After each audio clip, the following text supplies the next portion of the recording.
8 out of 10 ka mga Ilonggo sure ball ginigakaon sang amon nga klase nga luto o konmino. Sino ba lang hindi malamitan sang amon nga klase luto, ginisa nga utan, tapos laktano pa sang ginataan nga puso sang saging. What's up mga animal? Are you alampingasan?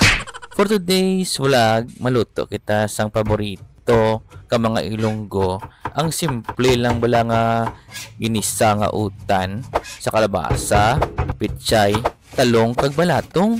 Tapos parisan mo sang ensalada nga puso ka saging. Baw tama, gid ka kampyon. Mapainit lang kita diri sang aton nga kalaha kag mabutang kita jutay nga mantika.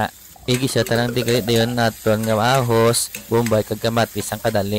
Tapos ibutang na naman nato na giniling nga baboy o karne, depende sa inyo kung ano inyo nga trip, pwede man baboy o pwede man ang karne sang baka.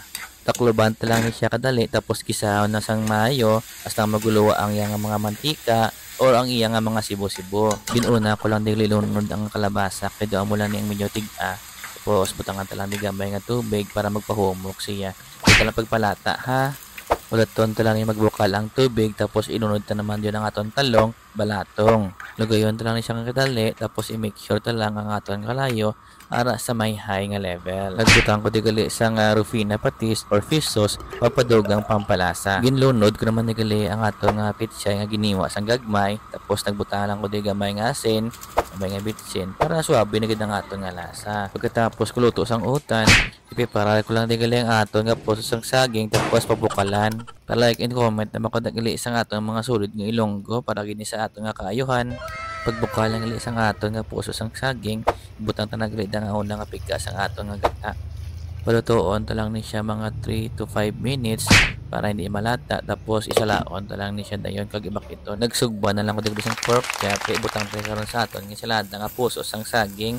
Masama namin niya kay para may dating ang aton karon nga ensalada nga puso sang saging. Japon ta lang siya sang ginagmay para sa bakaron naton gadalhay. Ginunod ko digali ang aton na bilin nga gata, butangan kamatis, sibuyas, loya, ang ipabukalan ta nga puso sang saging, kag gamay nga langgaw sa tuba. Lugayon ta lang ni mayo para sure ball kag sigurado ang panlasa panalo.